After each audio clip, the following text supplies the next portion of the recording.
Assalamualaikum warahmatullahi wabarakatuh. Selamat siang semua teman-teman. Di sini kita akan menjelaskan dari tugas kami untuk UAS. Anggota kelompok kami yang pertama, Sebu Pamungkas, NIM 5190411210. Yang kedua, Lambang Dwi, NIM 5190411223.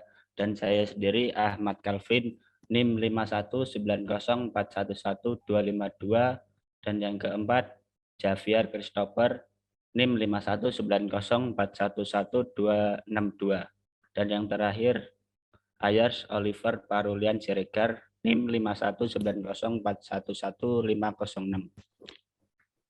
Yang pertama, eksplorasi data analis. Lalu yang A dimulai dahulu dengan membaca data, yaitu dengan import pandas ASPD DF sama dengan PD red CSV dengan data nama data HER 2020 clean.csv. Hasilnya setelah di running, hasilnya bisa dilihat seperti ini.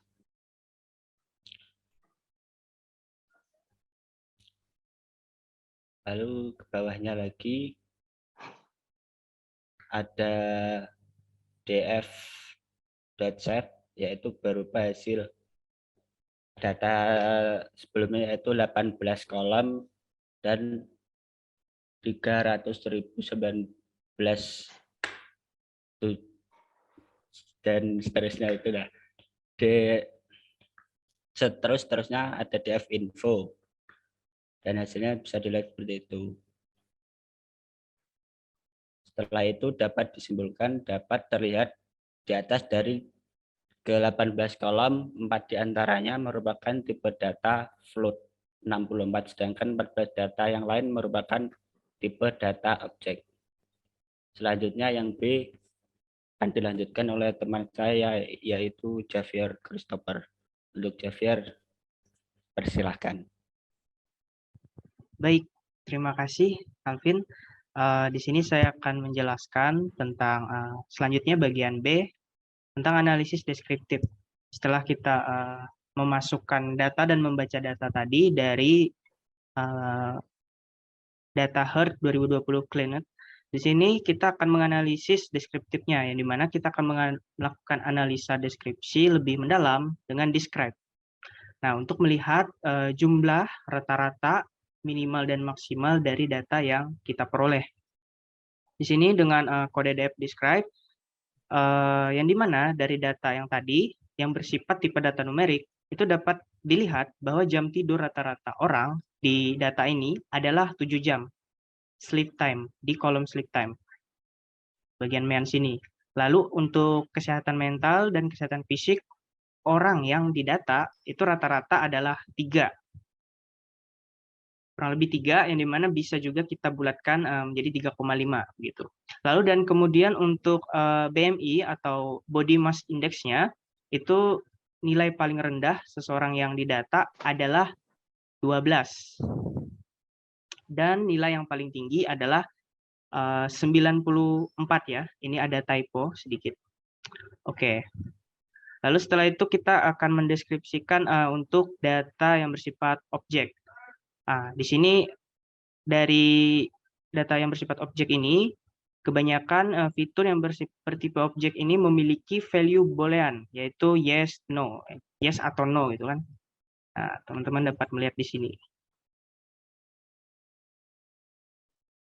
Oke, setelah kita melakukan analisis deskriptifnya, kita masuk ke dalam data eksplorasinya. Di sini kita akan menggunakan visualisasi pie chart. Oke, yang dimana di sini ada muncul pertanyaan yang bertanya tentang jenis kelamin mana yang paling banyak terkena penyakit jantung. Nah, melihat dari data di atas tadi, dapat kita cari jenis kelamin yang rawan terkena penyakit jantung adalah sebagai berikut. Nah, teman-teman dapat melihat di sini, jenis kelamin yang banyak atau rawan terkena penyakit jantung itu adalah wanita, yang dimana di situ terdapat sekitar 59%. Mohon maaf, di sini ada typo. 59%, dan jika dibandingkan dengan pria itu terdapat 41% yang positif penyakit jantung. Oke, untuk penjelasan selanjutnya akan saya serahkan ke rekan saya. Oke, saya akan melanjutkan penjelasan dari teman saya. Jadi, saya akan menjelaskan tentang visualisasi bar chart. Jadi, pada visualisasi bar chart ini ada muncul pertanyaan, bagaimana persebaran ras pada dataset yang ada? Jadi, pada grafik di bawah, ya ras yang mendominasi adalah ras kulit putih. Sedangkan ras-ras lain seperti kulit hitam, Asian, dan lain-lain jauh lebih sedikit dibandingkan ras kulit putih. Jadi, dari matplotlib-nya sendiri kita menggunakan kolom res ya. Kemudian kolom res itu kita masukkan ke dalam library bar chart. Berikut tampilan bar chart-nya. Jadi di sini jomplang sekali jumlah dari ras kulit putih dibandingkan dengan ras-ras lainnya. Kemudian saya akan menjelaskan tentang visualisasi Hexbin dan scatterplot. Jadi kenapa di sini kami menggunakan dua visualisasi, karena jika kita melihat di scatterplot ini banyak data yang tumpang tindih, namun kita tidak dapat melihat persebaran yang paling banyaknya di mana. Maka dari itu kami menggunakan dua visualisasinya. Jadi di sini kita pertamanya kita menggunakan scatterplot dengan variabel sleep time dan BMI. Oke, selanjutnya. Kemudian mayoritas orang memiliki waktu tidur yang sedikit dan nilai BMI yang cukup normal. Jadi BMI yang normal itu kisaran 18 hingga 25. Jarang sekali ditemukan orang yang memiliki waktu tidur lama dan nilai BMI tinggi. Bisa dilihat pada scatterplot pada pojok kanan atas, persebaran datanya lebih sedikit. Kemudian untuk Hexbin-nya berikutnya. Nah, ini untuk menunjukkan persebaran data yang paling banyak di mana. Jadi yang paling banyak itu pada data yang lama tidurnya sekitar 5-10 jam dan BMI-nya, nilai BMI-nya 20 hingga 40. Jadi jarang sekali ada yang lama tidurnya hingga lama ya, 20 jam, dan juga BMI-nya tinggi. Oke, selanjutnya. Kemudian ada lagi pertanyaan, ya ini seharusnya di awal ya, ini pie chart, namun ada pertanyaan, penyakit apa saja yang berkolerasi atau yang paling banyak diidap bersama dengan penyakit jantung? Oke, penyakit yang paling banyak diidap bersama dengan penyakit jantung adalah penyakit kanker kulit atau skin cancer. Para pengidap penyakit ini 20,6%-nya juga memiliki penyakit jantung. Lalu beberapa penyakit lainnya seperti stroke hanya memiliki 16,4% pengidap yang memiliki penyakit jantung juga. Kemudian ada pengidap penyakit asma dengan persentase 18% dan penyakit ginjal 12,3%. Jadi pada code ini kita pertama membuat data frame-nya dari data frame awalnya dengan nama df1. Kemudian kita mengambil data-data yang hanya kondisi heart disease-nya itu positif. Jadi semua data di df1 ini adalah data-data orang-orang yang positif mengalami penyakit jantung. Jadi di sini kita ada empat pie chart yang membandingkan antara stroke, asma, penyakit ginjal, dan skin cancer. Oke, next. Ya, berikut persebarannya di pie chart. Next. Oke, seperti itu tampilan dari pie chart-nya. Untuk selanjutnya pada materi machine learning akan dijelaskan oleh kawan saya, Lambang. Ya, baik. Terima kasih atas waktu dan tempatnya. Saya akan menjelaskan bagian machine learning. Ya, pertama kita harus menginstal yang namanya Spark. Spark sendiri adalah salah satu library yang disediakan oleh Apache yang digunakan untuk menangani data yang dengan jumlah banyak. Ya, pertama kita install dulu. Setelah menginstal, kita akan lanjut ke bagian import data frame. Jadi di sini data frame akan diubah ke dalam bentuk data frame Spark dengan metode berikut ini, yaitu dengan Spark create DF, di mana DF sendiri adalah data frame dari head 2020 Cleanuts. Ya, seperti ini hasilnya. Kemudian berikutnya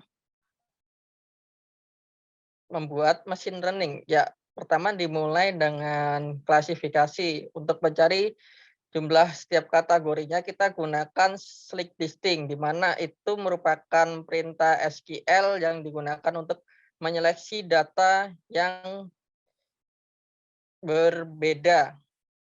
Hasilnya akan untuk head biasis akan menghasilkan yes no, kemudian untuk smoking juga hanya akan menghasilkan yes no. Lanjut, alcohol drinking juga akan menghasilkan yes no. Kemudian stroke menghasilkan yes no, deep working menghasilkan yes no, dan sex menghasilkan female dan male. Kemudian untuk X kategori menghasilkan ini agak lumayan banyak, 65 sampai 69 dan seterusnya. Kemudian untuk rest menghasilkan Amerika, Other, White and Black, terus kemudian Hispanic dan ASEAN. Kemudian untuk diabetes atau diabetik menghasilkan yes dalam kondisi sedang hamil, kemudian tidak dengan kondisi punya garis darah yang diabetes, kemudian no, kemudian yes. Setelah itu physical activity menghasilkan yes no. Kemudian untuk gen health atau genetik, kesehatan genetiknya adalah excellent, good, fair, very good, dan poor. Setelah itu untuk asma menghasilkan yes no.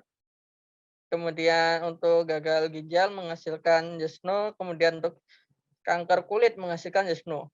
Nah, kemudian dari seluruh data yang kita dapatkan, kita ubah data yang belum menjadi bentuk angka ke dalam bentuk angka menggunakan seleksi if berdasarkan kategori yang ada. Hasilnya dapat dilihat seperti pada gambar di bawah ini. Ya.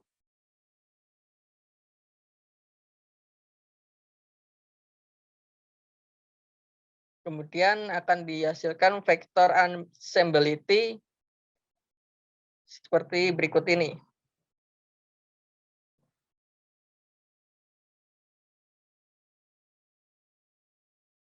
Dapat dilihat bagian kolom fitur itu merupakan vektor assemblability-nya. Ya, berikutnya akan dijelaskan oleh teman saya, Sebo Pamungkas. Waktu dan tempat saya persilahkan. Baik, terima kasih Mas Lambang. Kemudian kita akan melakukan split data, di mana data tersebut kita akan masukkan ke train dan test. Kemudian jika sudah, maka kita akan masuk ke training data, di mana di training data ini features kolomnya kita masukkan ke dalam features, dan label kolomnya kita akan masukkan ke dalam target. Kemudian akan diperoleh akurasi sejumlah 91%. Dari akurasi yang didapat yaitu 91% ini kita akan melakukan testing. Kemudian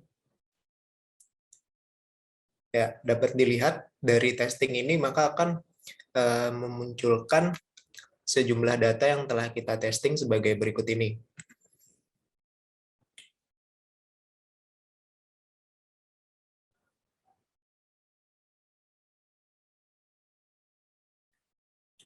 Ya, bisa dilihat di sini akan muncul ada prediksi, kemudian probabilitasnya,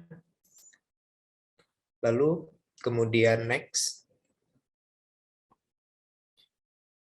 Yang terakhir kita akan mengevaluasi dari prediksi dan probabilitas yang ada itu, kita akan mengevaluasi seberapa akurat data yang ada di dalam dataset ini.